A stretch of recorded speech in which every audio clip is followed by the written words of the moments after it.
Sebenarnya dalam Quran pun Allah sebut bangsa kalau tak beriman paling khianat. Khianat ni bahasa Melayu kita juga, bahasa Arab pun sebut khianat juga. Munafik, munafik. Ada orang Arab kalau tak beriman tau, Al-Arab asyad bil kufra wan nifaq. Arab tu paling kufur, paling munafik kalau tak beriman.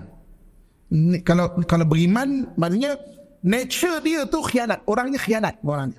Tuan-tuan ingat dekat Palestin sekarang berapa juta rakyat Palestin? Rakyat Palestin, rakyat Israel, rakyat Israel tu 7 juta. Rakyat Israel yang daftar lebih kurang 7 juta. 7 juta 1.7 adalah orang Arab yang dapat kerakyatan Israel. Tuan-tuan kalau pergi sana terkejut tau kadang-kadang. Saya pernah tanya orang-orang Arab yang jadi rakyat Israel, kau apa hal jadi rakyat Israel, sokong kerajaan Israel? Dia kata, cuba kau fikir. Dia suruh saya fikir pula. Dia kata, cuba kau fikir. Syria perang, miskin. Iraq perang, miskin. Algeria perang, miskin. Mana negara Arab yang kaya? Kami duduk di sini sekarang, okey? Makan okey, kerja okey. Orang yang sokong Israel. Tuan-tuan silan, ada yang menjadi askar Israel pun ada. Tuan-tuan silan, 1948, antara yang menjadi tentera Israel, bukan saja Israel tau, ada orang-orang Arab yang khianat. Dari satu kampung terkenal, tak jauh daripada Tel Aviv. Ada pengkhianat. Waktu itulah anak-anak cucu sekarang ada yang dah sedar, yang memang sokong Palestin. Ini waktu tu, 1948. Kelemahan dia ada di situ, tuan-tuan silan. Nanti kita boleh detailkan lagi. Tapi kalau tak beriman, ni kalau tak beriman tau.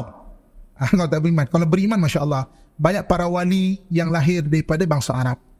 Ilmuwan-ilmuwan kalau beriman. Ni kalau tak beriman. Umumnya, bila kita bercerita mengenai tombangnya khalifah pada tahun 1924, apabila dia dihabiskan daripada sejarah, maka umumnya, terutamanya kalau kita dengar ustaz-ustaz kita berceramah, dia akan menyalahkan faktor tunggal, iaitu Kamal Atatürk. Okey, tetapi tombangnya khalifah pada 1924 dia punya, maknanya ada dua sebab. Satu, revolusi Arab yang dipimpin oleh Sheikh Hussein. Yang kedua, Kamal Atatürk. Kamal Atatürk itu sebahagian daripada tombangnya khalifah. Dia bukan faktor tunggal. Okey, dia bukan faktor tunggal. Dia sebahagian daripada faktor.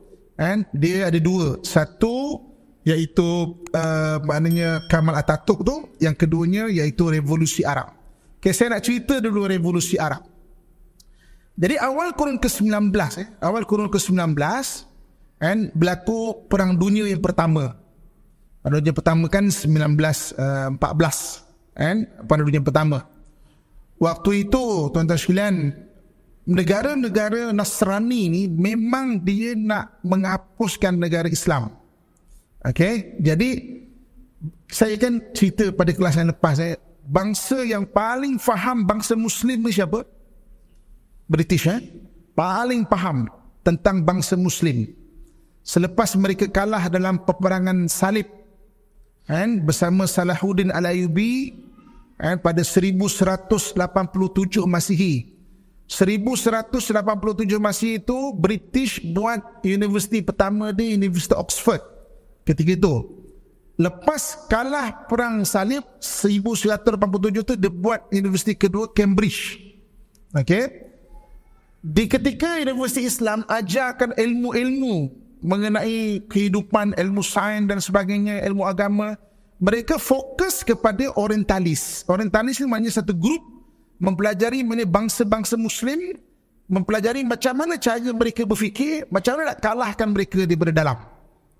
Dan British ni dia memang sangat faham.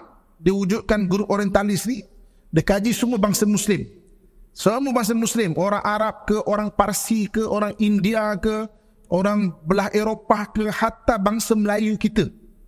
Ada grup orientalis dia. Saya pernah jumpa, saya banyak kali saya cerita dah. Saya pernah mengajar di Moscow State University di Rusia.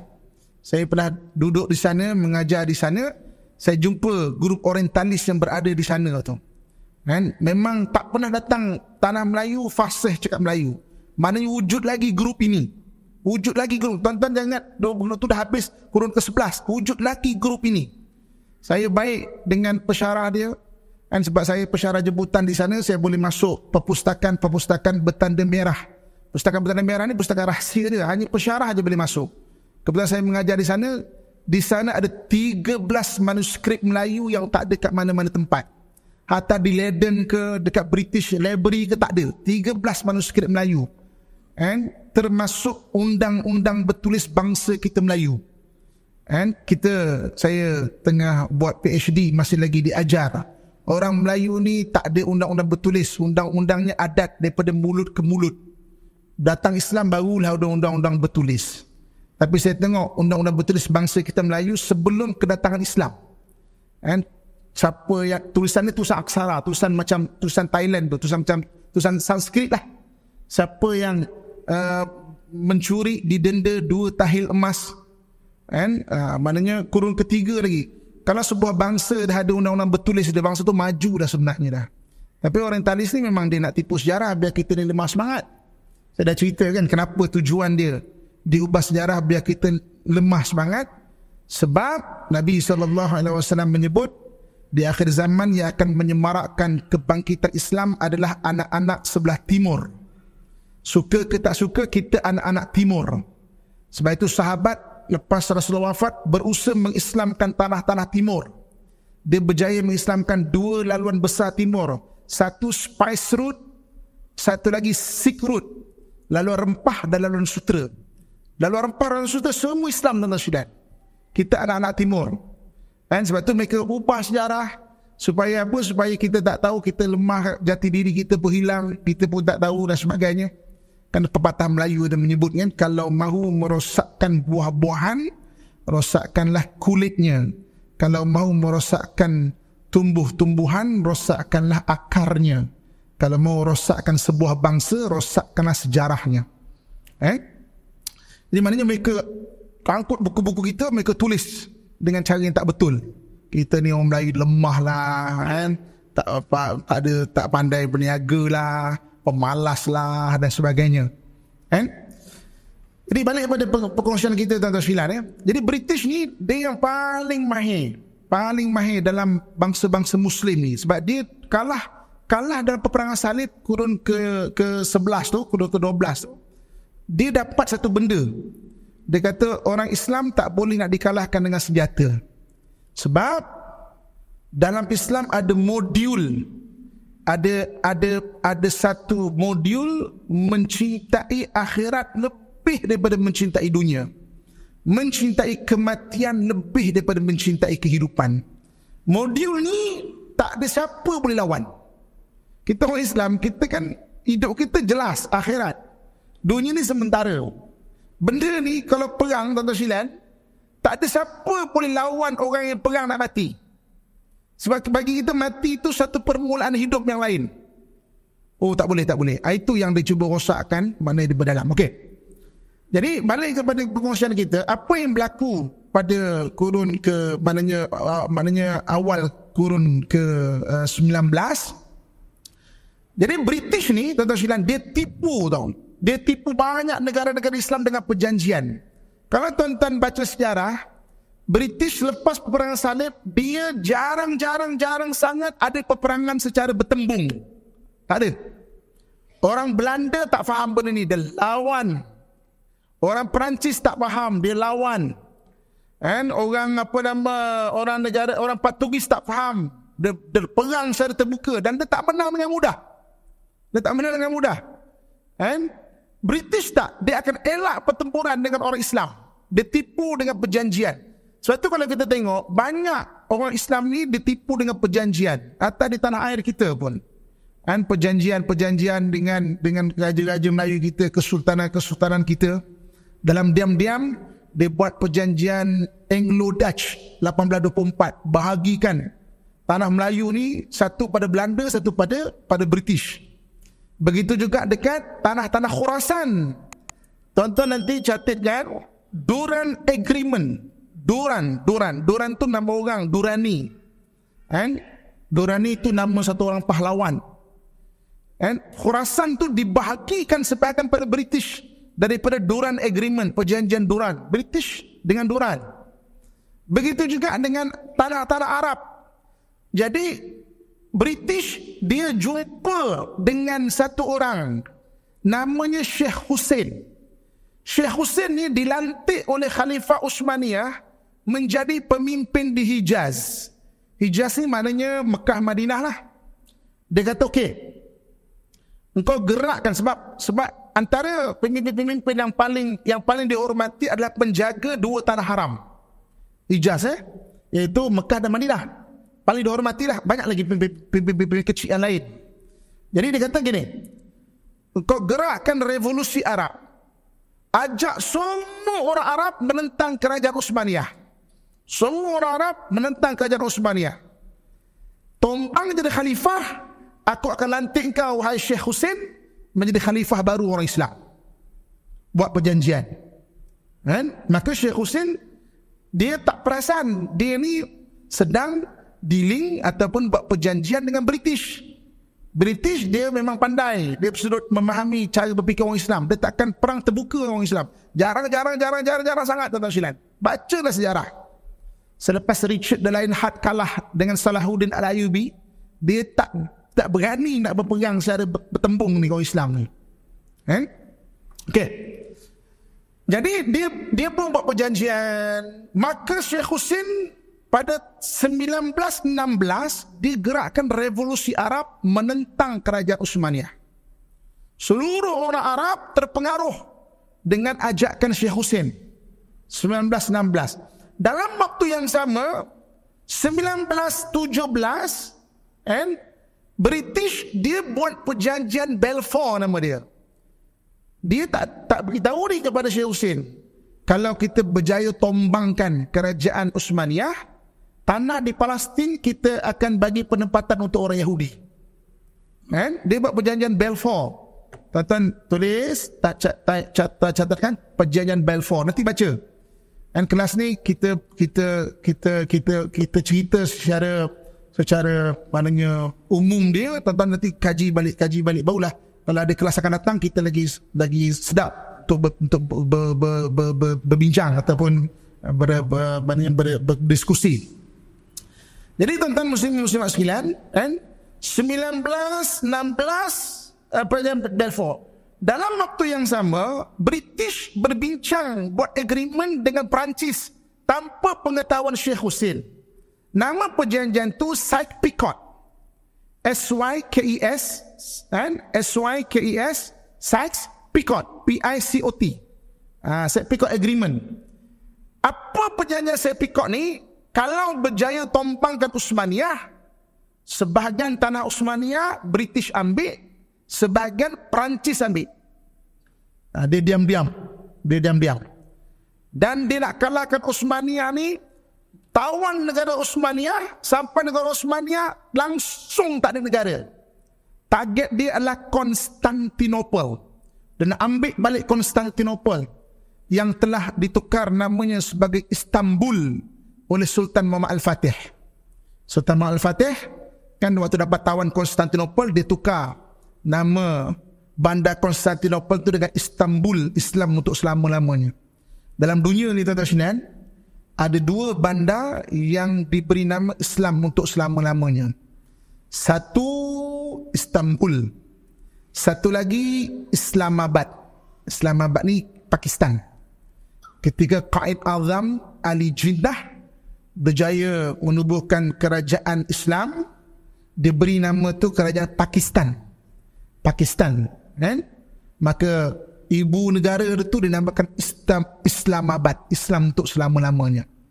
Jadi dalam dunia ni ada dua, satu Istanbul, satu Islamabad. Sebab itu semua India, semua macam tanah Hindu seolah-olahnya. Qaid Azam Ali Jinnah. Ali Jinnah ni yang maknanya yang mengasaskan lah negara Islam di tanah Hind sanalah. Okey, tuan-tuan muslimin muslimat rahmatullah sekalian. Okey. tulis satu nama lagi, antara orang yang bertanggungjawab juga yang pergi jumpa pemimpin-pemimpin Arab ni dan dah dibuatkan filem dia, Lawrence of Arabia. Tuan-tuan nanti boleh search, baca dan difilmkan dah, boleh tengok filem Lawrence of Arabia. Dia ni orang yang berusaha jumpa negara Arab untuk maknanya khianati Uthmaniyah. Pada tahun 1917 mereka berjaya menawan Aqabah daripada Uthmaniyah dan menuju ke Jerusalem. Nak tawan pula Jerusalem. Syekh Hussein ingat dia nak jadi khalifah tu. Syekh Hussein jadi khalifah, dia beria. Padahal British dah buat perjanjian Sykes-Picot. Kita bagi dua negara Uthmaniyah, bagi dua ni. Kita bagi dua negara Uthmaniyah. Dia tak perasan benda tu. Kan dalam Quran Allah cakap kan, jangan jadikan orang kafir sebagai pemimpin. Dan benda ni kalau kita baca sejarah, kita kena faham sejarah, baru kita nampak ayat Quran tu kenapa Allah sebut begitu. Muslimin dan muslimat rahmatullah sekalian. Okey. Kemudian tuan-tuan muslimin dan muslimat rahmatullah sekalian, takdir Allah Subhanahu wa taala, tombanglah Uthmaniyah pada 1924. 1924. Maka bulan Mac 1924 khalifah dipadam daripada sejarah muka bumi. Kemudian Syekh Hussein pun jumpa British, okey, pada bulan Jun, 3 bulan selepas itu. Okey, sekarang khalifah dah tombang, maka lantiklah aku jadi khalifah. Maka British suruh dia tanda tangan satu perjanjian. Nama perjanjian tu Anglo-Hashimite. Anglo-Hashimite. Hashimite tu Hashimi lah. Anglo, A-N-G-L-O dash, Anglo tu merujuk pada British lah.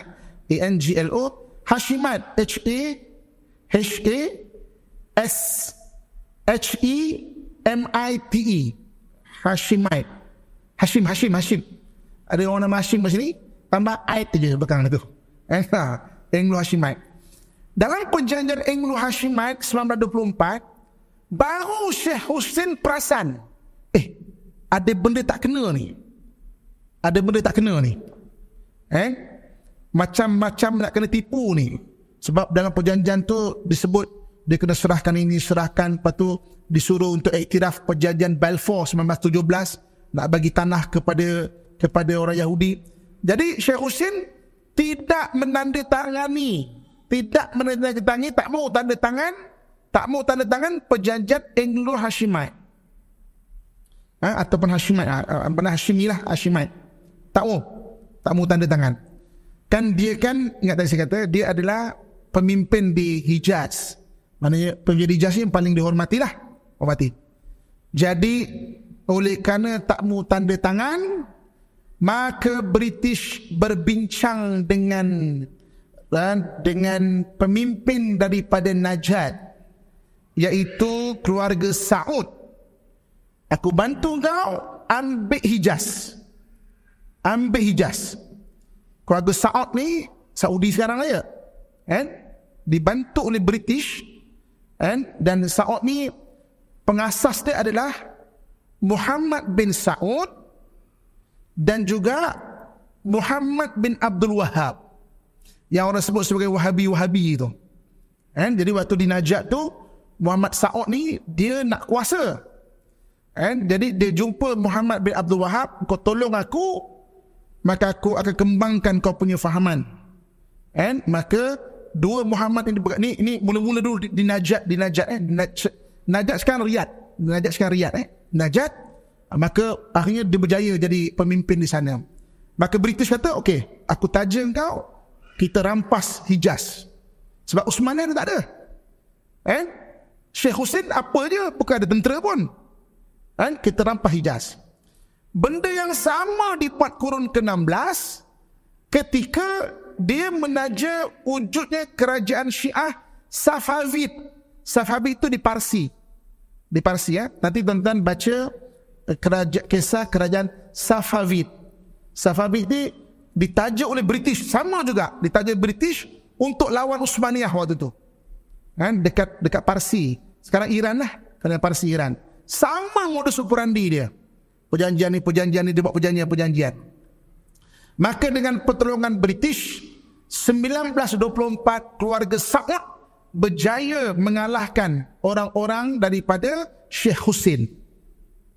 Maka Sheikh Hussein kata, kenapa pula dia ni rampas kuasa kat Hijaz? Waktu tu dia dah belah ke atas, kalau sekarang Jordan. Maka dia jumpa British, kata bila nak lantik aku jadi khalifah?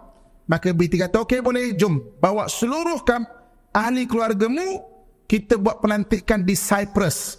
Cyprus tu satu kepulauan. Nanti tuan-tuan type Cyprus dekat Google Map, kita akan nampak di mana Cyprus tu. Cyprus tu di mana? Sampai di Cyprus, dipenjarakan si Husin tu. Maknanya dia ditipu dengan perjanjian oleh British. Habis tumbang khalifah, dia pun tak jadi khalifah. Tuan-tuan sekalian. Itu apa yang jadi selepas khalifah. Dan perjanjian Balfour terpakai, iaitu perjanjian untuk menjadikan Jerusalem ada penempatan bagi orang-orang Yahudi. Okey, itu faktor pertama. Faktor pertama tumbangnya khalifah, iaitu seorang yang bernama Sheikh Hussein. Dia yang memimpin revolusi Arab 1916.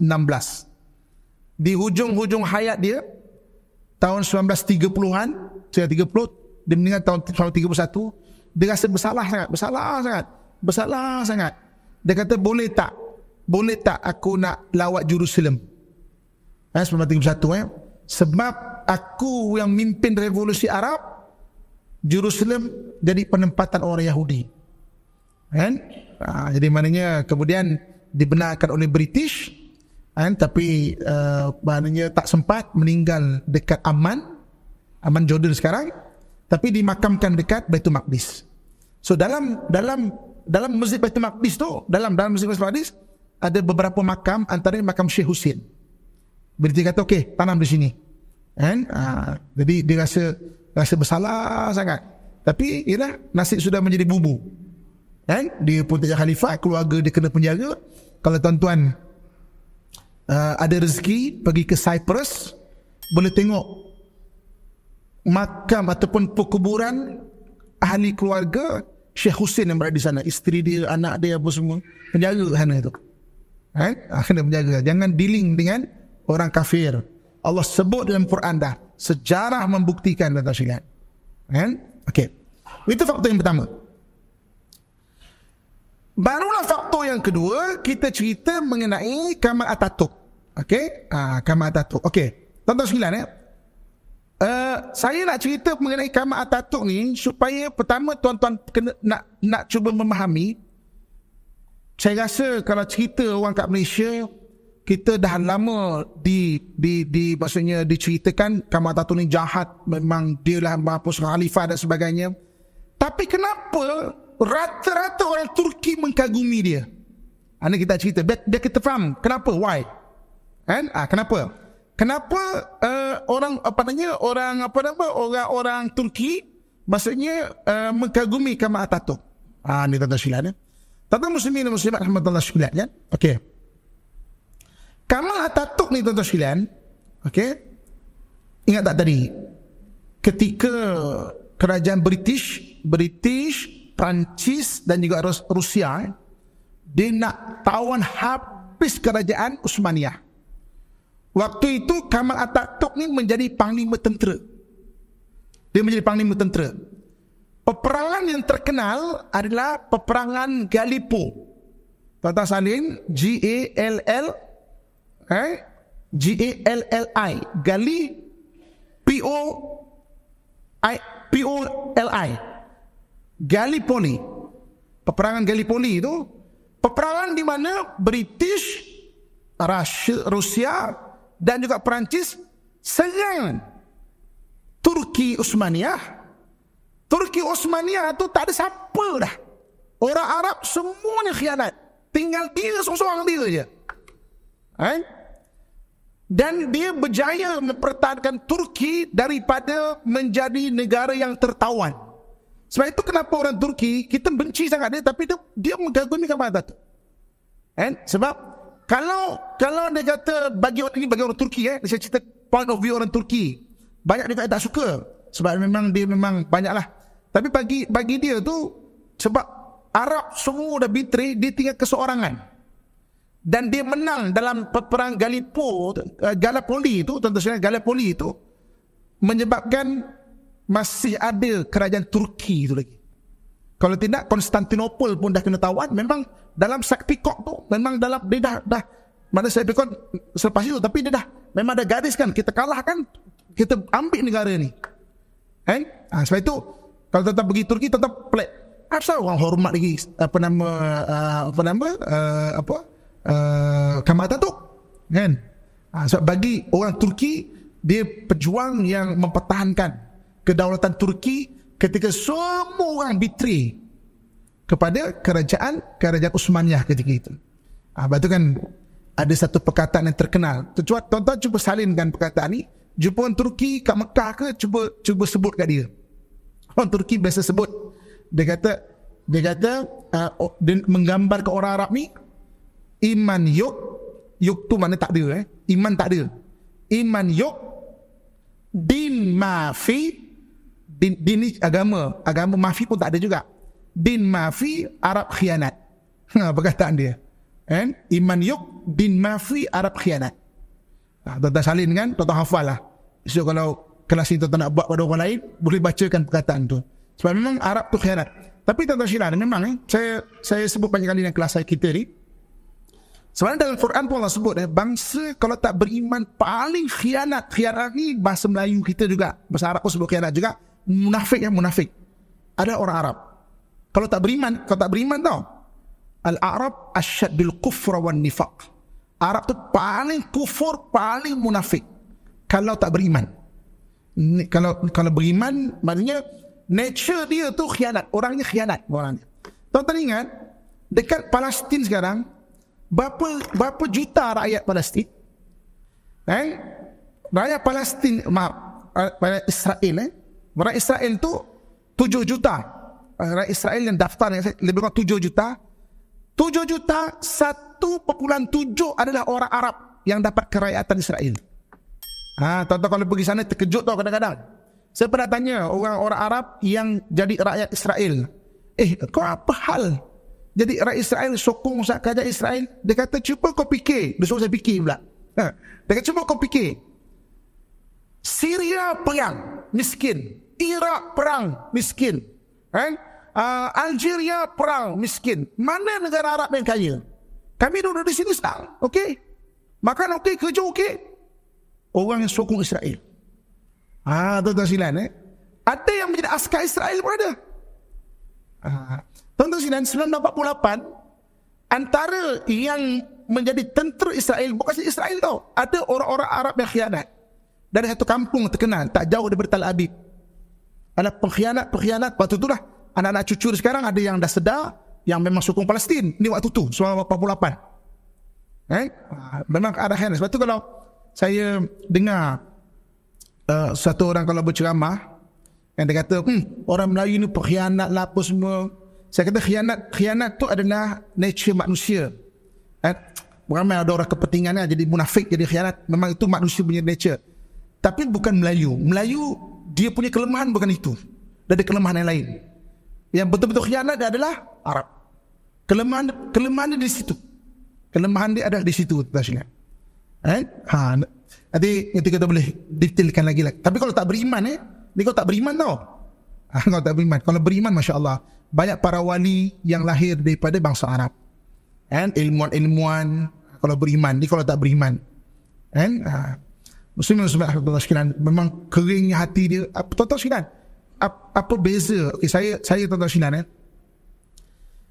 dengan izin Allah Subhanahu wa taala, dalam dunia diving ni saya agak tinggi juga lah. Syukur alhamdulillah dengan izin Allah Subhanahu wa taala. Tuan-tuan nak tahu tak kenapa? Kalau orang tanya kan, saya dengan izin Allah Subhanahu wa taala ngajar bomber, ngajar polis kan, dalam beberapa specialty dalam diving lah. Okey. Tahu tak kenapa saya boleh berada di tahap yang ini?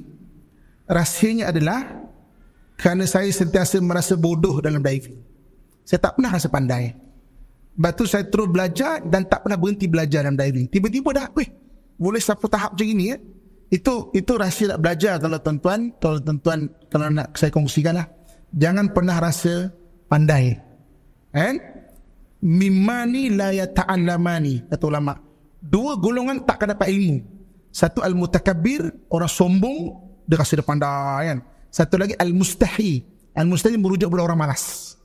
Mustahi itu pemalu, segan. Orang-orang utara panggil segan aku kan malas kan. Malah segan kan, orang segan. Maknanya orang yang malas dengan orang yang sombong dengan ilmu. Okey. Jadi tuan-tuan sekalian, diving ni dia ada beberapa bidang dia lah. Dia ada, kalau kat Malaysia kita sebut diving ni, orang kata recreational lah. Recreational tu tengok ikan, tengok coral. Dia ada commercial diving tu yang welding dalam air, itu bidang lain. Dia dipanggil mission dive ni yang cari mayat, angkat kereta, angkat lori yang maknanya cari bahan bukti, itu mission dive, ataupun dipanggil public safety dive. Jadi dengan izin Allah SWT, saya dalam public safety dive. Setahun sekali dia ada persidangan dekat US. Dia rotate. Tahun ini di Las Vegas, tahun satu lagi dekat Florida. Kenapa Las Vegas? Las Vegas tak ada laut. Dia ada convention center yang besar. Batu dekat sana. Jadi saya dengan izin Allah, kalau tak ada paral, saya akan wakil Malaysia untuk pergi ke sana. Las Vegas ataupun Florida. Satu hari itu saya pergi ke Las Vegas. Ustaz pergi Las Vegas tuan-tuan.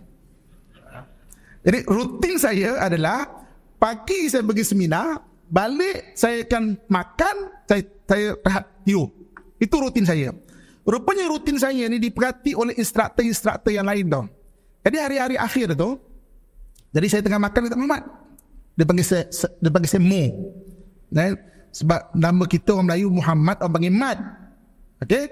Jadi kalau kita nak maknanya address diri kita, what is your name? Mat. What? Mat? Are you crazy, man? What kind of name is it? So Mo lah. Biasanya kalau orang nama Muhammad tu panggil Mo. Kata Mo, boleh tak aku nak nak makan dengan kau sekali? Sila. Jadi kemudian saya makan, dia pun cakap, Mo, kau tahu tak kita ada kat mana? Las Vegas. Kau tahu tak Las Vegas ni apa? Kata tempat lah. Kita ada seminar, convention dan sebagainya. Kau is Muslim kan? Muslim. Dia ni upside down dengan kau punya Mekah, kau tahu tak? Kalau Mekah tu memang kira macam holy city, di sin city. Semua benda dekat sini, kau tahu tak? Kau tahu tak semua benda dekat sini? Oh ya ke? Dia kata. Betul, dia kata, Mau, aku tengok kau ni Muslim kan? Muslim. Aku tengok kau ni orang baik lah. Okay, thank you. Kenapa kau cakap macam tu? Aku tengok kau pergi convention, petang kau balik, kau makan, kau tidur. Aku tak nampak kau keluar. Aku rasa kau baik lah. Tapi aku tengok kau ni baik bagi aku tak rasa kau baik sebab Islam. Aku tak rasa kau baik sebab Islam. Saya kata, kenapa kau cakap macam tu? Kami ni Scientology. Tuan-tuan nanti boleh search apa tu Scientology. Orang yang memang ke sains. Beza dengan etis, Scientology ni percaya ada kuasa gaib. Itu je. Etis langsung tak percaya. Scientology. Banyak artis-artis dekat US dia Scientology. Kami ni Scientology tau. Kita ni sains. Okay? Aku tak percaya agama buat orang jadi baik. Kalau orang tu baik, maknanya orang tu memang baik. Kalau betul agama jadi baik, kenapa Bashar Assad bunuh rakyat dia di Islam dekat Syria? Kalau betul agama buat orang jadi baik, kenapa orang Yahudi bom orang Islam di Gaza? Kalau betul agama buat orang jadi baik, kenapa orang Hindu, orang Buddha bunuh orang Islam di Rohingya? Kalau betul agama buat jadi baik, kenapa orang Hindu di India bunuh orang Islam di India? Kan? Tuan-tuan, saya nak jawab apa? Saya berselawat tau. Allah, apa kau nak tanya lah? Apa nak jawab maksud? Biasa kat masjid kan orang tanya, Assalamualaikum Ustaz. Ya makcik, nak tanya lah Ustaz. Apa soalan tu makcik? Inilah Ustaz, kunut ni sunat ke wajib Ustaz ya? Itu soalan biasa kat masjid. Ini soalan ni macam mana tuan-tuan sekalian? Sekalian. Jadi tuan-tuan muslim-muslim sekalian ya. Okay. Jadi saya pun fikir selawat kan. Kata ginilah. Itu bagi pandang kau. Bagi pandang aku pula, aku baik sebab agama. Kenapa kau macam tu? pada aku, Islam satu-satunya agama yang membentuk bahasa dalaman. Inner talk, inner monolog dalaman. Aku percaya orang kalau monolog dalaman dia, inner talk dia baik, dia jadi orang baik. Islam ada 6,000 verses dalam Al-Quran yang membina inner talk. Ada 1,000 million hadis, million kata-kata hukama yang betul inner talk. Aku percaya orang ada inner talk yang bagus, dia akan jadi baik. Yes, maybe yes, maybe no, I don't know, but makes sense. Okay, kata. Betul silakan jadi nak ceritanya, orang saya balik pada pengajian kita tau. Jangan lost pula. Pengajian kita tadi orang Arab tadi. Orang Arab, nature dia, kelemahan dia adalah khianat. Orang lain kita adalah bahasa dalaman yang menjadi khianat, tapi bukan main kelemahan. Bukan main kelemahan. Tapi Arab tu kau tak beriman, maksudnya memang khianat tu, bahasa dalaman khianat tu banyak. Tak tahu orang Melayu punya kelemahan apa? Kelas akan datang nanti saya cerita. Okey. Orang Melayu tuan-tuan sekalian, kelemahan kita kata saya cerita. Ingatkan saya. Okey. Jadi tuan-tuan sekalian, kita boleh faham kenapa orang Turki masih mengagumi Kemal Atatürk walaupun dia menghapuskan khalifah. Bagi dia memang khalifah no more. Semua Arab khianat kat kita. Kita tinggal seorang-seorang kita. Kita lah mempertahankan negara ini daripada kena tawan. Sebab tu dia mengagumkan Kemal Atatürk. Tapi secara kalau kita tengok apa kita panggil secara apa nama mikro dia lah. Secara makro dia memang satu kerugian bagi dunia Islam lah, ketika dia lah yang mengisytiharkan khalifah itu dihapuskan pada 1924. Secara makro dia apa tu dia kena pertahankan lah. Dan sebab Utsmaniyah ni dia satu kerajaan yang memang Allah amanahkan untuk menjaga Islam. Patut dia tak boleh give up. Itu pandangan kita secara makro lah. Tapi dia pandangan dia waktu tu, Konstantinopel pun tak ditawan balik. Arab tak ada lah kita. Arab semua khianat. Tinggal dia seorang-seorang dia je. Jadi dua sebab kenapa khalifah dihapuskan. Satu, Syekh Hussein dalam revolusi Arab. Satu lagi adalah Kemal Atatürk, dan dia menggerakkan gerakan pemuda Turki. Gerakan pemuda Turki untuk menghapuskan khalifah itu. Muslimin dan muslimat tuan-tuan sekalian. Okey, kemudian tuan-tuan sekalian, pada 1948, lepas habisnya peperangan dunia yang kedua, British secara formal bentuk daripada penempatan kepada sebuah negara Israel.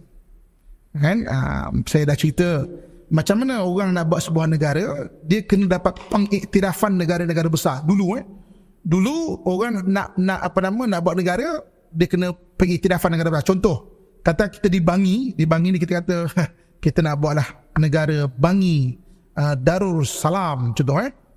Macam cara dia, kita pun hantar surat pergi ke Turki Osmaniyah, iktiraf kita.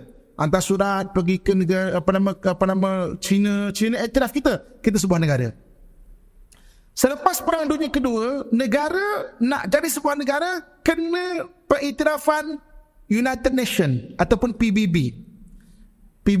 Yang mengiktiraf sebuah negara PBB. Sebab tu kenapa tuan-tuan sekalian, Palestin sampai sekarang tidak dapat status sebuah negara? PBB tak lulus. Maknanya ada kuasa veto yang tak nak lulus kan.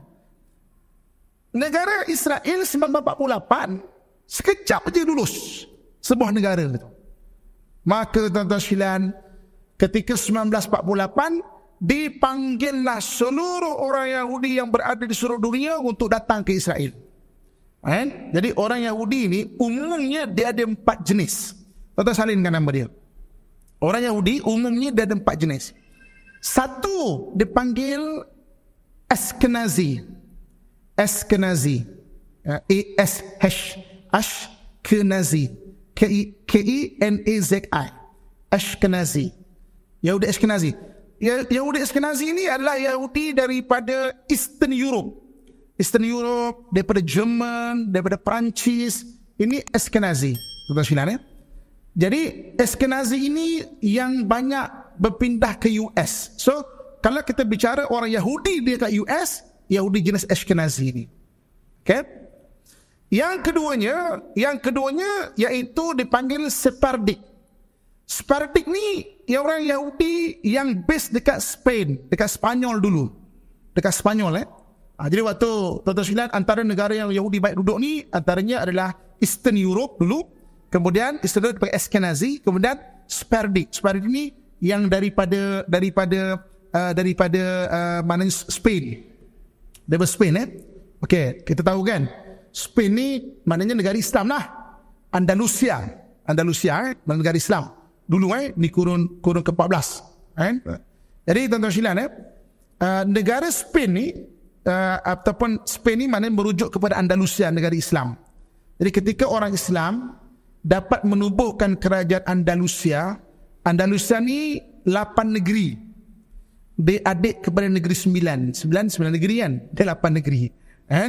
Dia Malaga, Sevilla, Granada, apa lagi? 8 negeri jadi saya tak ingatlah. 8 negeri Andalusia. Jadi maknanya mereka duduk bersama orang Islam. Orang Yahudi ni dia memang banyak duduk ke Islam. Orang Islam ni memang raihkan orang semua kan. Dan tidak ada paksaan dalam agama. Sehinggalah negara Andalusia dikalahkan oleh tentera salib pada 1492 Masihi. 1492 Masihi, maka orang salib tawan negara Andalusia, halau semua orang Islam dengan orang Yahudi yang ada di sana. Ini orang Yahudi Sephardic dipanggil. Sephardic tu base dia daripada Spain dulu. Dari cara berfikir berbeza. Kalau tuan-tuan tengok yang pakai kipah tu kopiah kecil dia. Kopiah kecil tu adalah berasal daripada Sephardic. Yahudi Sephardic, bukan Ashkenazi. Jadi Sephardic yang pakai topi kecil tu. Spain. Jadi Spain kalah 1492 Masihi. Tuan-tuan sekalian, ada saya iklan sikit cerita Spain Spain ketika kalah dengan orang-orang salib Ratu Isabella. Ratu Isabella tu dikalahkan orang-orang Islam di last kali Alhambra, berada di Granada tu. Jadi orang-orang Kristian paksa Sultan terakhir Abu Abdul sign 5 benda. 5 benda kena sign. Pertama, orang Islam kena masuk Kristian. Sign. Kalau tak nak masuk Kristian, kena bunuh. Kena bunuh. Itu beza orang Islam. Kita tak ada paksaan dalam agama. La ikraha fi din. Dia paksa. Kena masuk Kristian. Tak nak masuk Kristian, kena bunuh. Tak nak kena bunuh, boleh keluar daripada Andalusia. 3 Yang keempatnya, tak nak keluar daripada Andalusia, duduk dekat pegunungan yang hampir setiap tahun bersalji. Satu pegunungan dekat Andalusia, dan satu pegunungan tu hampir mustahil orang boleh hidup kat sana lah. Hampir mustahil orang boleh hidup kat sana tu. Saya lupa nama pegunungan tu. Dan yang kelima, orang Islam tak boleh balik ke Andalusia lagi, tak boleh balik. Jadi Abu Abdul Sultan terakhir tu, sign yang pertama, terpulanglah orang Islam kalau masuk Kristian. Sign yang kedua, kalau tak nak, pergilah keluar. Sign yang ketiga, kalau tak nak, pergilah mana gunung yang bersalji tu. Okey. Sign yang keempat, maksudnya kalau mana sign yang pertama masuk Kristian, kedua kena bunuh. Yang ketiga keluar daripada Andalusia. Yang keempat maknanya pergi pegunungan Sierra Nevada. Nama pegunungan Sierra Nevada. Saya rasa ada, kita ambil sempena nama perumahan kat sini Sierra Nevada ada kan? Itu nama pegunungan di Andalusia yang tempat orang Islam kena halau. Okey? Cantik tempat tu. Dan yang kelima, orang Islam tak boleh balik ke Andalusia. Abu Abdul tak sign benda ni kelima. Ni aku tak nak sign. Aku sign 4 benda je. Tapi waktu tu Raja Salib dan juga Ratu Isabella, diorang dah kalah, diorang takkan balik punya. Biarlah, dia sign 44 je lah. Okeylah, kita pun dah menang. Tuan-tuan sekalian, ketika Spain jadi negara demokrasi, orang Islam nak buat masjid 1975 nak buat masjid, orang Spain tak bagi, tak boleh. Kita dah ada perjanjian, buka balik arkib dia tu, tengok perjanjian, Abu Abdul tak sign yang kelima. Maknanya orang Islam boleh balik ke Andalusia. 1985 lulus buat masjid dekat Andalusia. Buat masjid pertama di Granada. Fight kat mahkamah tau. Tengok, rupanya Abu Abdul tak sign yang kelima. Masya Allah. 500 tahun selepas itu, balik orang Islam ke Andalusia. Azan pertama dilaungkan balik dekat Andalusia. Orang Yahudi tak. Orang Yahudi ni ada yang masuk Kristian. Banyak yang masuk Kristian. Jadi orang Yahudi, kalau Yahudi Kristian, Yahudi Sephardi. Jadi maknanya dia ada Yahudi Ashkenazi, dia ada Yahudi Sephardi. Kemudian yang ketiganya, istilah orang Yahudi ini, Yahudi Mizrahi. Mizrahi ini umumnya ada dekat negara Arab. Mizrahi ini umumnya ada dekat negara Arab. Salah seorang Yahudi Mizrahi ini, tuan-tuan sekalian, pernah menyelinap masuk ke tentera Syria. Tuan-tuan salinkan nama dia. Nama dia nama dia siapa nama dia Allah Ustaz? Nanti saya ingat saya beritahu. Eli Cohen. Eli Cohen. E-L-I-C-O-H-E-N. Eli Cohen. Tuan-tuan baca nanti siapa Eli Cohen. Dia Yahudi Mizrahi, muka macam Arab. Sebab Yahudi Mizrahi ni muka macam Arab, duduk kat negara Arab.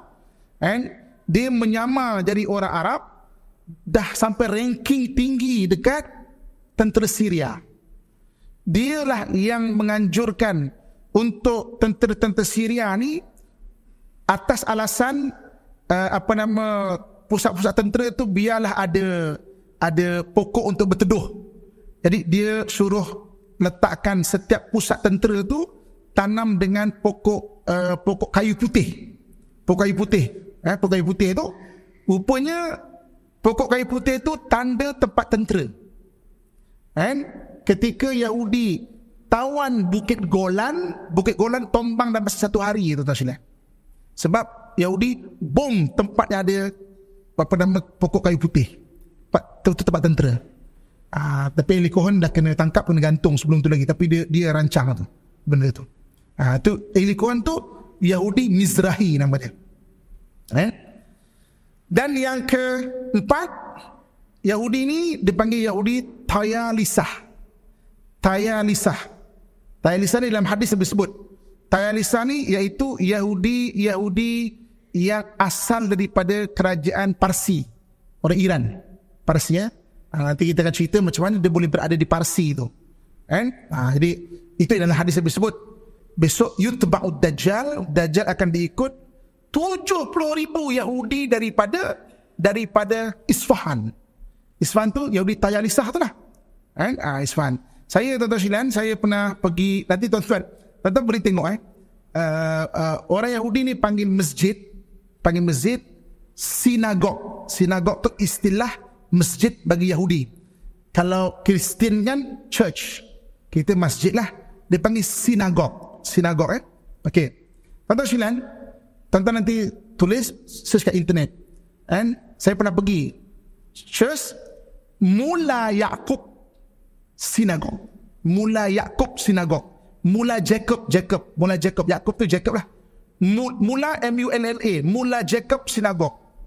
Dekat situ ada isytihar mengenai kedatangan Masayah dia. Masayah tu Dajjal dia lah. Saya dah pergi. Dia pergi dekat Isfahan tu. Mula Yaqub tu. Tempat misteri. Dia macam pergi tu tak macam sinagog yang dekat Jerusalem lah. Jerusalem ni macam ni kan. Ini macam suram, scary dan sebab dia memang memuja.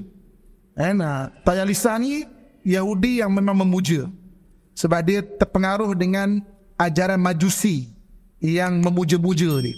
Jadi dia memang memang maknanya scary sikit lah. Sinagog tu pun scary, tuan-tuan. Nanti boleh tengok lah. Sekarang semua dah dikongsikan gambar tu dekat internet. Dia tengok, oh Mullah Jacob sinagog. Nanti tuan boleh tengok macam mana scary ni Mullah Jacob sinagog tu.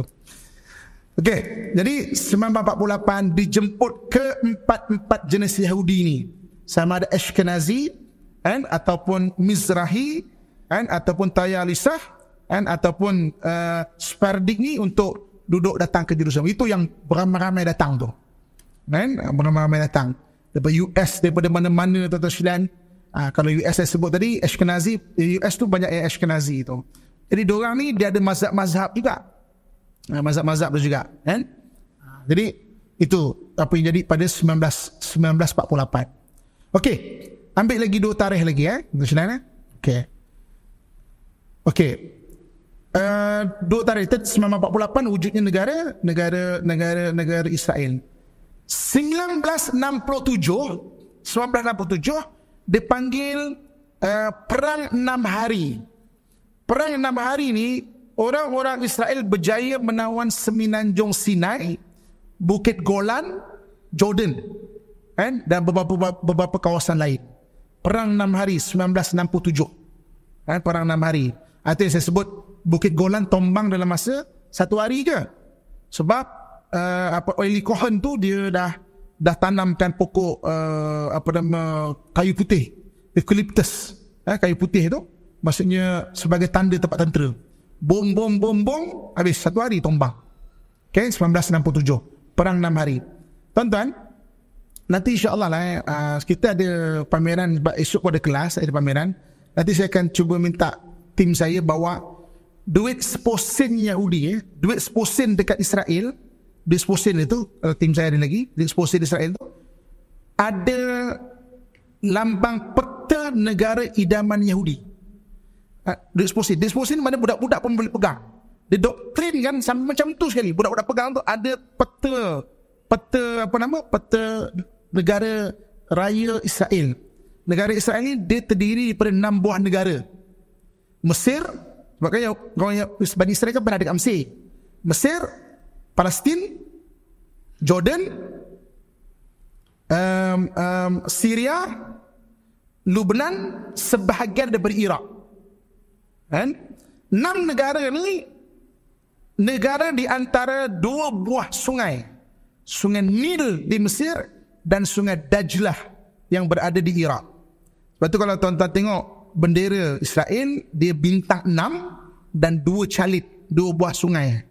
Negara idaman dia di antara 2 buah sungai yang 6 buah negara. Tuan-tuan sekalian, itu cerita-cerita dia. Jadi 1967 dia hampir dapat lah. Sinai dia dapat, Bukit Golan dia dapat, pegang 1967. Dan tarikh yang terakhir yang saya nak tuan-tuan salin, 1973 orang Mesir balas balik serangan, ambil balik Sinai. Dipanggil perang Yaum Kippur. Yaum Kippur. Orang Yahudi ni bahasa dengan Arab ni bukan sama je. Yaum ni hari lah. Kippur. Dan Kippur ni maksudnya orang Mesir dengan Syria tawan balik sebahagian Bukit Golan dan ambil balik Sinai. Kalaulah tak kerana geng Ashkenazi yang mempengaruhi US untuk tolong, diorang habis dah negara. Orang Mesir tak sampai Tel Aviv dah waktu tu dah. Tapi US kan buat perjanjian. Diorang nak kalah, dia buat perjanjian lah. Stop. Tapi Mesir tu dah sampai nak pergi ke Tel Aviv dah waktu tu dah. Geng Ashkenazi ni ataupun Yahudi di US, dia memang mempengaruhi lah kerajaan US tu untuk buat keputusan. Sebab dia kalau kempen presiden, dia akan sponsor. In return, kau tolonglah negara Israel. In return dia. Kan? Muslimin dan muslimat hadirin sekalian, saya rasa cukup itu saja dulu yang boleh kita kongsikan bersama mengenai sejarah Palestin selepas pasca khalifah, insya-Allah.